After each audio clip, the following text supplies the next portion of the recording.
சென்னை தலைமைச் செயலக நுழைவு வாயிலில் நடைபெற்ற நிகழ்ச்சியில் உழவர் நலத்துறை சார்ந்த பல்வேறு திட்டங்களை முதலமைச்சர் மு.க.ஸ்டாலின் தொடங்கி வைத்து வருகிறார். இதுகுறித்த கூடுதல் விவரங்களை செய்தியாளர் ராஜகுமரன் வழங்க கேட்கலாம். ராஜகுமரன், வணக்கம். விவரங்களை சொல்லலாம்.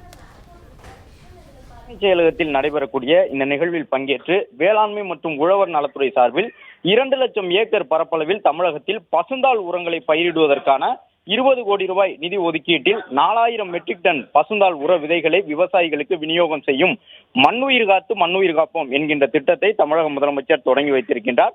கடந்த நிதிநிலை அறிக்கையின் பொழுது இந்த திட்டம் முதலமைச்சரால் அறிவிக்கப்பட்டிருந்தது. ரசாயன உரங்களுக்கு மாற்றாக பசுந்தாள் உர பயன்பாட்டை விவசாயிகளிடையே ஊக்குவிக்கக்கூடிய வகையில் முதல் கட்டமாக 10 லட்சத்துக்கும் மேற்பட்ட விவசாயிகளுக்கு பயன் தரக்கூடிய வகையில் இந்த திட்டம் செயல்படும். 4000 மெட்ரிக் டன் பசுந்தாள் உர விதைகள் விவசாயிகளுக்கு விநியோகம் செய்யப்பட இருக்கின்றன.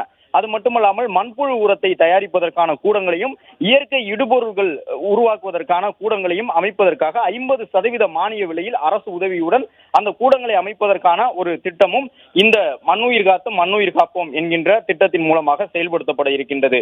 அதனோடு சேர்த்து இன்று நடைபெற்றிருக்கக்கூடிய இந்த நிகழ்ச்சியில் பங்கேற்றுள்ள முதலமைச்சர் வேளாண்மை பொறியியல் துறை சார்பில் குறைந்த வாடகையில் விவசாயிகளின் பயன்பாட்டிற்காக டிராக்டர்களை பயன்படுத்திக் கொள்ளக்கூடிய திட்டங்களை அறிவித்திருந்தார்.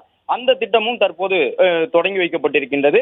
டிராக்டர்கள் மட்டுமல்லாமல் அந்த டிராக்டர்களோடு இணைந்த கொத்து கலப்பைகள் மற்றும் ரொட்டேட்டர் என்று சொல்லப்படக்கூடிய அந்த வகை கலப்பைகளுடன் விவசாயிகள் டிராக்டர்களை குறைந்த வாடகையில் பயன்படுத்திக் கொள்ளும் வகையில் அந்த டிராக்டர்களையும் முதலமைச்சர் தற்போது கொடியசைத்து தொடங்கி வைத்திருக்கின்றார். அது மட்டுமல்லாமல் கிராமப்புறங்களில் இருக்கக்கூடிய விவசாய இளைஞர்களுக்கு வேலை வாய்ப்பை வழங்கக்கூடிய வகையிலும் விவசாய உற்பத்தியை அதிகரிக்கக்கூடிய வகையிலும் கிராமப்புற இளைஞர்களுக்கு டிராக்டர் ஓட்டுவதற்கான பயிற்சி வழங்கப்படும் என்று கடந்த நிதிநிலை அறிக்கையில் அறிவிக்கப்பட்டிருந்தது. அதன்படி கிராமப்புற இளைஞர்களுக்கு டிராக்டர் இயக்குவதற்கான பயிற்சிகளை அளித்திடுவதற்கும் டிராக்டர்கள் தற்போது முதலமைச்சரால் பச்சை கொடியசைத்து தொடங்கி வைக்கப்பட்டுள்ளது.